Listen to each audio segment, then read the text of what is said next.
देखो जो यहाँ पे लिखा हुआ है वो ऑनलाइन वाले छात्रों को न के बराबर दिखेगा, तो सबके पास अपनी शब्दावली होनी चाहिए, ऑनलाइन में भी जो छात्र हैं उनके पास भी, और ऑफलाइन वालों के पास तो ही। ठीक है, हम लोग पढ़ना शुरू करते हैं। ऑनलाइन में छात्र ने पूछा है वर्णमाला की कुल कितनी क्लास होंगी, मतलब अभी पढ़ना शुरू किया नहीं है, समाप्ति की ओर ध्यान चला गया। 5 क्लास होती है वर्णमाला की आपकी। ठीक है, चलो यहाँ पे हम पहले शब्दावली में थोड़ा सा पढ़ते हैं। ध्यान देना, हम शब्दावली कैसे पढ़ेंगे और कैसे हमें सीखना है। आज मैं आपको पर्यायवाची कैसे याद करना है हमें, वो चीज़ आपको बता रही हूँ। तो देखो, जब भी कभी आप किसी शब्द को अगर पढ़ना शुरू करते हैं, अच्छा ये बताइए, पीछे जो एसी चल रही है तो इस फैन को बंद कर देंगे? मुझे नहीं लगता कि अभी उस फैन की आवश्यकता है, पीछे वाला फैन बंद कर दो, वो बहुत ज़्यादा शोर कर रहा है। ठीक है, इसे भी बंद कर दो, एसी चल तो रही है ना। देखो मैं यहाँ पे इस बोर्ड के सामने खड़ी हूँ, आप लोगों से कहीं ज़्यादा गर्मी मुझे लगती है। अब अगर मुझे यहाँ पे ठंडक फील हो रही है तो आपके पास ठंडक है, इतना है। सर्दियों में भी ये पसीने छुड़ा देता है, ये पूरे हीट फेंकता है ना यहाँ पे, तो ये समझ में आता है कि आपकी क्लास तो कूल ही है ना। अब आ रही आवाज़ मेरी पीछे तक? चलो देखो, ध्यान दो यहाँ पे। तो मैं आपको बता रही थी कि जब आपको शब्दावली पढ़नी है तो शब्दावली में आपको कैसे क्या फोकस करना है। ये आपके पास होगा, शब्दावली का पेज निकाल लीजिए, कौन सा है, पेज नंबर 16। ठीक है, तो पेज नंबर 16 आपको ये देखना है। हम लोग जब शुरू करते हैं, आज हम पढ़ रहे हैं पर्यायवाची, और पर्यायवाची को हम समानार्थक शब्द भी कहते हैं। समानार्थक मतलब समान अर्थ रखने वाला शब्द। तो कैसे हम पढ़ेंगे, यहाँ पे मैंने इसको थोड़ा सा आपको अलग करके दिया है, ऐसा आसान करके दिया है। आसान इसमें क्या है कि जो शब्द एक दूसरे शब्द की मदद से याद हो सकते हैं उनको मैंने पास पास रखा है। जब आप मार्केट की किताबें देखते हैं तो आप पाते हैं कि पूरे शब्दा जैसे आपको शब्द दिए हुए हैं पर्यायवाची, 150 पर्यायवाची एक साथ दिए रहते हैं, और आपके सामने एक समस्या होती है कि आप कौन से शब्द को कहाँ तक याद करें, पर्यायवाची। और जब भी पर्यायवाची पढ़ने बैठते हैं तो शुरुआत के शब्द पर ही आते हैं और 10-12 याद करते हैं, फिर बोर हो जाते हैं, 10-5 दिन बाद फिर याद करने का मन करता है, फिर आप शुरुआत में पढ़ते हैं और अंत तक नहीं जा पाते, क्योंकि एक तारतम्य नहीं है उनमें। तो यहाँ पे मैंने क्या किया है कि आपको डे के हिसाब से आपको अभ्यास सेट बना के दिए हैं, अभ्यास सेट 1 2 3 4 5 इस तरह से। तो आप डे निश्चित कर सकते हैं कि आज हम ये पढ़ेंगे, कल हम ये पढ़ेंगे, परसों ये पढ़ेंगे, इस तरह से। और जितने भी इसमें शब्द हैं, चाहे वो विलोम शब्द है, चाहे अनेकार्थक शब्द है, समश्रुति भिन्नार्थक, या कोई भी मुहावरे, लोकोक्ति, सारे सबको मैंने इसी तरह से अभ्यास सेट 1 2 3 करके आपको दिया है, ताकि आपके पास पता हो कि यहाँ से लेके यहाँ तक आज हमें पढ़ना है। ठीक है, पहला पॉइंट ये है इसका। दूसरा पॉइंट ये है कि जो एक शब्द के साथ दूसरे शब्द के पर्यायवाची याद हो सकते हैं उनको पास पास रखा है, नजदीक। पहला शब्द है जैसे आपके पास यहाँ पर पानी। पानी के पर्यायवाची हम याद करते हैं, आप लोगों को मेरे साथ उच्चारण करना है। ठीक है, बोलिए मेरे साथ, अंबु, जल, नीर, पयो, वारी, तोय, अप, पाथ, अब, आब, उदक, जीवन, सलिल। ये पानी के पर्यायवाची आपने याद किए, इनको अच्छी तरह से याद कर लीजिए। अब पानी के पर्यायवाची की मदद से आप बादल, कमल और समुद्र के पर्यायवाची याद कर सकते हैं। किस तरह से?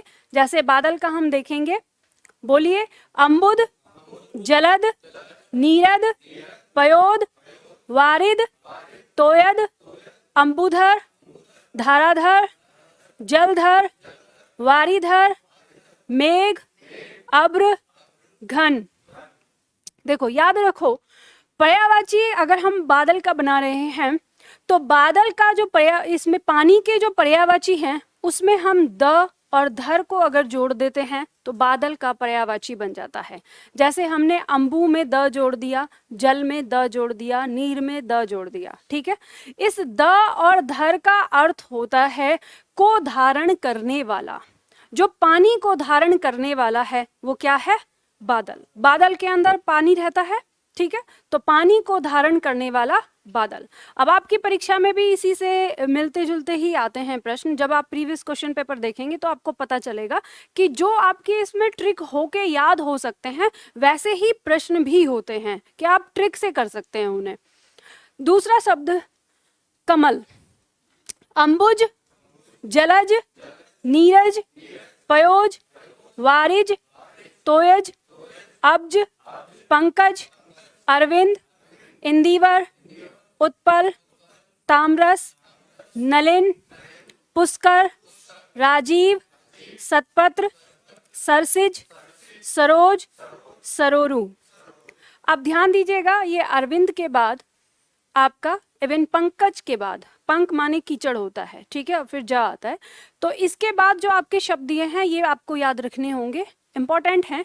कमल के आगे इंपॉर्टेंट या स्टार बना सकते हो कि ये आपको याद ही रखना है, परीक्षा में अलग अलग आते हैं ये। अब आपने देखा कि हमने पानी के पर्यायवाची में ज लगा दिया तो किसका बन गया, कमल का बन गया। इस ज का अर्थ होता है, अब ये ज का अर्थ कहाँ पे निकला है, संस्कृत भाषा के अंदर, हिंदी भाषा के अंदर नहीं, संस्कृत भाषा से वहां बने हैं। इस ज का अर्थ होता है में उत्पन्न होने वाला या से उत्पन्न होने वाला। जो जल से उत्पन्न हो रहा है या जल में उत्पन्न हो रहा है वो क्या कहला रहा है, कमल कहला रहा है, ठीक है। तो इसीलिए हमने अंबु में ज लगाया, अंबुज बना दिया, जलज, नीरज, इस तरह से, ठीक है, ऐसे याद करेंगे। अब आपकी परीक्षा में जो पूछे जाते हैं उसमें सिलसिला इन्हीं में से ही है। जब आपसे ऐसे पूछा जाएगा कि निम्न में से बादल का पर्यायवाची है, ऐसे आपसे पूछेगा निम्न में से बादल का पर्यायवाची है, और आपको दे देगा नीरद, नीरज, नीरधि, नीर, 4 ऑप्शन दे देगा। आप चारों के चारों एक जैसे हो गए तो कंफ्यूजन होता है वहां पर। तो आप इनको याद करते हैं द, ज और धी की मदद से, तो इस तरह से अंतर आ जाता है, तो आसानी से निकाल लेंगे, ठीक है। इसके अलावा कभी कभी किसी और शब्द के साथ पूछते हैं तो अरविंद, उत्पल, पुष्कर, सरोज, सरोरु, ये ऐसे शब्द हैं जो आपसे अलग से पूछे जाते हैं ऑप्शन में, तो याद रखना है। ध्यान रखिएगा, पर्यायवाची आपके जैसे परीक्षा में पूछे जाते हैं तो 4 विकल्प आपको दिए रहते हैं। तो हमको कैसे आदत है पढ़ने की कि हम ऑप्शन प्रश्न को पढ़ेंगे और उसके उत्तर को पढ़ लेते हैं और आगे बढ़ते जाते हैं, और हम ऐसे ही प्रश्न से पढ़ते हैं। ध्यान रखिए, 4 जो ऑप्शन है उनमें से 3 जो बच गए उन 3 पर भी फोकस करिए, क्योंकि वो 3 भी आपको मदद करते हैं उत्तर देने में। कई बार ऐसा होता है कि मान लो कि आपको कोई एक शब्द दिया हुआ है कि इसका पर्यायवाची बताइए, और आपको उसका पर्यायवाची समझ में नहीं आ रहा, आपको उन दोनों शब्दों के बारे में नहीं पता चल रहा है उसका पर्यायवाची कि कौन सा होगा, लेकिन उसमें 3 ऑप्शन ऐसे हैं जिनका अर्थ आपको पता है कि इनका पर्यायवाची क्या होगा, तो आप उनको हटाकर एक लगा सकते हैं तुक्का, और वो सही भी हो जाता है। तो इसलिए आपको अपने ऑप्शन जो हैं वो भी ध्यान रखने होते हैं, और ऑप्शन को ध्यान रखने के लिए आपको सारे पर्यायवाची याद करने हैं। बचपन में जब आप पर्यायवाची या विलोम शब्द याद करते थे तो आपकी किताबों में 4 या 5 पर्यायवाची ही दिए होते थे, यहाँ आपको बहुत सारे देखने को मिलेंगे। और ये बात याद रखिए, जो आपने अब तक ना पढ़ा हो और जो शब्द आपको थोड़ा अटपटा लगे बस उसको फोकस करना, क्योंकि परीक्षा में वही सारे शब्द आते हैं आपके। अगला शब्द है आपके सामने समुद्र। बोलिए मेरे साथ, अंबुधि, जलधि, नीरधि, पयोधि, वारिधि। आगे इधर निकल जाओ, इधर निकल जाओ पीछे, ठीक है, वहां पे प्लेस है। वारिधि, तोयधि, क्षीरनिधि, जलनिधि, पयोनिधि, रत्नाकर, वर्णालय, मकरालय, नदीस, सागर, सिंधु। देखो, हमने यहाँ देखा कि पानी के पर्यायवाची में यदि निधि या धी को अगर जोड़ दिया जाए तो वो समुद्र का पर्यायवाची बन जाता है। धी या निधि का अर्थ होता है का भंडार या खजाना। जो पानी का भंडार है या पानी का खजाना है वो क्या हो गया, समुद्र हो गया। तो आपके सामने यहाँ पर 3 पॉइंट आ गए कि पानी के साथ आपने देखा बादल में द लगा, मतलब को धारण करने वाला, जो पानी को धारण करने वाला है वो बादल। कमल के साथ हमने देखा ज से उत्पन्न होने वाला, जो पानी में या पानी से उत्पन्न होने वाला है वो क्या है, कमल। और जो पानी का भंडार है वो क्या है, समुद्र। तो याद हो गया हमें इस तरह से। और अब अगर हमारी परीक्षा में आएगा तो हम इसके अंतिम वर्ण को देखकर ही इसको पहचान कर सकते हैं कि ये किसका पर्यायवाची है। ठीक है, याद हुआ। अब इस तरह से जैसे हमने यहाँ देखा, इसी क्रम में कुछ ऐसे शब्द आपको यहाँ पे बताती हूँ कि जिन शब्दों को आप न केवल पर्यायवाची के लिए आप अपने और सब्जेक्ट जैसे मतलब और जो टॉपिक हैं जैसे संधि है, समास है, इन सब में, या वर्तनी शुद्धिकरण, इन सब के लिए भी याद कर सकते हैं। जैसे शब्द है, अब एक बात और ध्यान रखिए, जब एग्जामिनर आपको कुछ भी पूछता है तो वो ऐसे शब्द उठा के पूछता है जहां आपको कंफ्यूजन हो सकता है। जैसे एक शब्द है रत्नाकर, ठीक है, आपने यहाँ पे याद किया कि रत्नाकर समुद्र का पर्यायवाची होता है, ऐसे आप रट गए और आपकी परीक्षा में प्रश्न आया कि समुद्र का पर्यायवाची होता है निम्न में से, आपको एक ऑप्शन दे दिया रत्नगर्भा और दूसरा ऑप्शन था रत्नाकर। ये दो आपको शब्द दे दिए, रत्नगर्भा और रत्नाकर। आपने याद किया था यहाँ पे रत्नाकर। अब जब आप याद करते हैं तो आपका दिमाग पूरे शब्द को याद नहीं करता, आधे शब्द को याद करता है यहाँ तक। जब आप रट्टू तोता, वो कहते हैं ना रट्टाफिकेशन, जब आप करते हैं तो वहाँ पे शब्द का आधा हिस्सा ही याद होता है। और जब ये दो शब्द आ गए एकदम से परीक्षा में, और परीक्षा का जो प्रेशर हमारे दिमाग पे होता है, अब तुरंत कंफ्यूजन क्रिएट हो, रत्नगर्भा होगा कि रत्नाकर होगा। अब यहाँ पे समझ नहीं आ रहा कि कौन सा करें। तो अक्सर हमें जैसे यूट्यूब पे एक दिया है ना, तुक्के लगाकर सही क्वेश्चन कैसे करें, ये भी वीडियो बनी हुई है। मुझे बड़ा ताज्जुब हुआ, मैंने कहा कमाल है यार। तो तुक्के लगाने में बताया कि आप जब मन करे एक ऑप्शन उठाओ उसको लगा दो सारे एक तरफ से, या फिर जो सबसे पहले आ रहा है उसको लगा दो। तो सबसे पहले तो रत्नगर्भा है, आप तुक्का की विधि से रत्नगर्भा लगा आते हैं और आंसर गलत हो जाता है। तो देखो, हाँ जी हमने भी की थी। अब देखो एक बात याद रखना, अनुभव बोलता है। अब कुछ भी चीजें अगर हम बता रहे हैं आपसे तो वो या तो किसी से सुनी होंगी, या फिर किसी को देखा होगा, या अपने आप पर अप्लाई किया होगा। तो वो क्या होता है कि जब भी कोई, आप याद रखिए, जीवन में कोई अगर आपको ज्ञान दे रहा है ना, तो समझ लो कि कहीं ना कहीं इनका उससे पाला पड़ा है। जब तक पाला नहीं पड़ेगा तब तक वो उसके पास ज्ञान आएगा ही नहीं। तो ऐसे एक ही डायलॉग है, अनुभव बोलता है। ठीक है, तो वैसे ही वही बता रहे हैं। पर मेरे साथ ऐसा रहा कि मेरा तुक्का कभी सही नहीं होता था। यह मेरे साथ हमेशा मतलब बहुत एक कहें दुर्भाग्य रहा। तो खैर चलो वो छोड़ो। तो अब देखो कैसे याद करना है। मेरा मुद्दा ये है कि हमें इसे याद कैसे करना है। तो हम ऐसे याद करेंगे कि अगर हमारे सामने ये दो शब्द आ गए जब हम पढ़ रहे हैं, तो हम याद ऐसे रख लेते हैं, रत्नगर्भा। रत्नगर्भा पृथ्वी का पर्यायवाची है, ठीक है।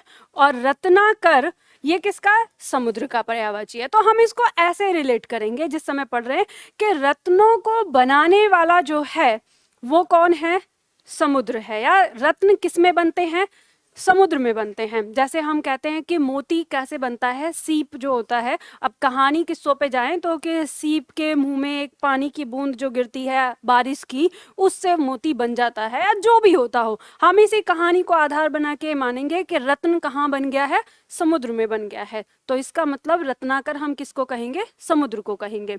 उसके बाद रत्नगर्भा, ये पृथ्वी का पर्यायवाची है। तो हम अपने दिमाग में रखते हैं कि गर्भ जो है वो स्त्री के पास होता है, और पृथ्वी स्त्रीलिंग में आती है। और पृथ्वी के गर्भ में ही रत्न पाए जाते हैं। हीरा, कोहिनूर, ये सारे चीज कहाँ, पृथ्वी के गर्भ में पाए जाते हैं। तो बस आपने इस बात को समझ लिया। अब ये दोनों शब्द आपके पास जिंदगी में कभी भी आएंगे, आप दोनों का अंतर निकाल लेंगे। समझ में आ गया ना। अब कहीं पे भी आए, कैसे भी आए, आपको ये याद रहेगा। तो शब्दों का अर्थ लेते हुए याद करो जिस समय आप पढ़ रहे हो। तो रत्नाकर किसका पर्यायवाची, और रत्नगर्भा पृथ्वी का। आगे शब्द आए जैसे वर्णालय। वर्णालय, वरुण प्लस आलय, संधि इसमें है ये। और कौन सी संधि है, दीर्घ संधि है। तो एक तो हमें पता चला कि दीर्घ संधि है इस शब्द में। दूसरा वरुण, वरुण देवता, जो जल का देवता है उसको कहा गया है। आलय मतलब रहने का स्थान। तो जो जल के देवता के रहने का स्थान है तो स्वाभाविक सी बात है कि जल का देवता है तो वो तो वहां रहेगा जहां जल का भंडार है, और जल का भंडार किसके पास है? समुद्र के पास है। जैसे शब्द है मकरालय, मकर प्लस आलय। मकर मछली का पर्यायवाची है, मगरमच्छ का नहीं। ये बात ध्यान रखिए, अक्सर बच्चे कहते हैं मकर मतलब मगरमच्छ, मकर माने मछली है। तो मछली के रहने का स्थान समुद्र है। शब्द या और इसमें भी हमारी दीर्घ संधि है। फिर शब्द आता है नदीस, नदी प्लस ईस से मिलकर बना है, संधि इसमें भी है, दीर्घ संधि है। नदी प्लस ईस यानी नदियों का जो ईस है। और अब ध्यान दीजिएगा, ये आपका बहुब्रीहि समास भी होता है। नदियों का ईस मतलब अर्थात समुद्र, जहां पे सारी नदियां आके मिलती हैं। तो हम इस तरह से शब्दों को, अब जो शब्द हम तोड़कर उसका अर्थ समझ के याद कर सकते हैं तो उनको ऐसे याद करिए कि हम उसे तोड़ते हैं, उसका अर्थ समझते हैं, फिर वो याद हो जाएगा, रटना नहीं पड़ेगा। अब कुछ शब्द मान लो जैसे सागर है, सिंधु है, तो ये इतने कॉमन है कि ये आपको आते हैं। तो इस तरह से आपको सारे शब्द याद हो जाते हैं, तो आसानी से आप इन शब्दों को याद कर सकते हैं। ठीक है, चलिए आगे। इसमें अगला शब्द आता है हमारा इंद्र। मेरे साथ बोलिएगा, मघवा, मेघराज, वज्रधर, वज्री, विडोजा, पुरंदर, पुरोहित, सचिपति, सहस्राक्ष, अमरपति, अमरेश्वर, अमरेंद्र, देवपति, देवेंद्र, देवेश, सुरपति, सुरेंद्र, सुरेश, सुरेश्वर। इंद्र का पर्यायवाची भी मोस्ट इंपॉर्टेंट है, परीक्षा में आता है, बहुत बार आता है। कैसे आप इसे याद रख सकते हैं? देव के पर्यायवाची में पति, इंद्र, ईश, ईश्वर, इन शब्दों को अगर जोड़ दिया जाता है तो देवेंद्र यानी जो इंद्र है उनका पर्यायवाची बन जाता है। या सची के पर्यायवाची में पति का पर्यायवाची जोड़ दिया जाए तो सची कौन है? इंद्र की पत्नी है, ठीक है, उनका नाम है। तो सची के पर्यायवाची में पति जोड़ देने से सचीपति हो जाएगा जिस तरह से, तो ऐसे ये पर्यायवाची बनते हैं। अब आप देख सकते हैं शब्द है मघवा, रेखांकित कर लीजिए, परीक्षा में बहुत बार आया हुआ है, आ जाता है। ऐसे डायरेक्ट नहीं पूछता लेकिन ऑप्शन में दे देता है किसी के साथ, ठीक है, तो पता होना चाहिए कि मघवा किसका पर्यायवाची है? इंद्र का। मेघराज जो मेघों का राजा है। वज्रधर वज्र को धारण करने वाला, तो इंद्र हो जाएगा। और देखो जब हमने बोला वज्रधर और इसका मतलब इंद्र, जब किसी देवी देवता के नाम जो दिए हुए हैं पर्यायवाची, किसी भी देवी देवता के नाम जो हैं वो सब के सब आपके बहुब्रीहि समास होते हैं, ठीक है, इस बात को हमेशा ध्यान रखिए। वज्री ये भी इंद्र का पर्यायवाची आ गया, ठीक है। विडोजा, ये विडोजा होता है, कुछ किताबों में विडोला आपको देखने को मिलेगा, टाइपिंग मिस्टेक है, शब्द है विडोजा। और ये भी आप इसको भी रेखांकित करिए, परीक्षा में बहुत बार ऑप्शन में आपको देखने को मिलता है, अलग अलग ऑप्शन में आता है। पुरंदर, पुरु शब्द जो है, पुरु का अर्थ होता है स्वर्ग, तो पुरंदर बना है मतलब स्वर्ग का जो इंद्र है, इंद्र का अर्थ एक राजा होता है, ठीक है, ये जो इंद्र शब्द है इसका अर्थ राजा होता है, राजा का पर्यायवाची भी होता है ये। पुरुहुत, पुरुहुत यानी पुरु मतलब स्वर्ग के लिए आहूत किया हुआ, मतलब स्वर्ग के लिए बुलाया हुआ, तो ये उसके राजा के लिए आता है, मतलब उसके इंद्र के लिए, ठीक है। तो इस तरह से आप याद कर सकते हैं इन शब्दों को, और उम्मीद करती हूँ आपको शब्द साथ में याद भी हो रहे होंगे कि हाँ ये है। अगर इनको, जैसे मैंने अगर आपको अर्थ बताया किसी चीज़ का और आपको लगता है कि हम बाद में भूल सकते हैं, तो आप उसे नोट डाउन करिए, वहाँ पर लिख लिया करिए कि हाँ इसका ये अर्थ बताया है तो हम इसे याद रखेंगे। अगला शब्द है गणेश, बोलिए मेरे साथ, हेरंब, एकदंत, वक्रतुंड, विनायक, सिद्धि विनायक, लंबोदर, उमासुत, पार्वती नंदन, भवानी नंदन, पार्वती सुत। गणेश का पर्यायवाची बनाने के लिए हम पार्वती के पर्यायवाची में पुत्र के पर्यायवाची अगर जोड़ देते हैं तो गणेश के पर्यायवाची बन जाते हैं, ठीक है। परीक्षा में ये वाले ज़्यादा आते हैं। इसके अलावा परीक्षा में आपका जो बहुत बार आया हुआ है हेरंब, ठीक है, ऑप्शन में आता है हेरम, याद रखिएगा इसको, गणेश का पर्यायवाची होता है। एक दंत गणेश को कहा जाता है, आपको पता ही है। अब दो कहानियां आती हैं, कुछ कहते हैं एक राक्षस से युद्ध हो रहा था तो उसने उनके दांत पर प्रहार किया, इस वजह से एक दंत कहलाए। कुछ लोगों का कहना है कि जब महाभारत लिख रहे थे तो उनकी कलम टूट गई थी, तो उन्हें लगा कि अगर दूसरी कलम लेने जाऊंगा तो ऋषि बहुत सारी और कथा कह देंगे, तो उन्होंने अपना दांत उखाड़ के ही लिखना शुरू कर दिया। अब कहानी जो भी हो, हमें बस इतना पता है कि एक दांत उन्होंने उखाड़ दिया था, एक दांत रह गया था, तो एक दंत कहलाए। ठीक है। वक्र तुंड, वक्र माने टेढ़ा, तुंड माने सूंड, जिसकी सूंड टेढ़ी है तो ये गणेश के लिए आएगा। विनायक, सिद्धि विनायक, ये आप लोग अच्छी तरह से समझते ही हैं।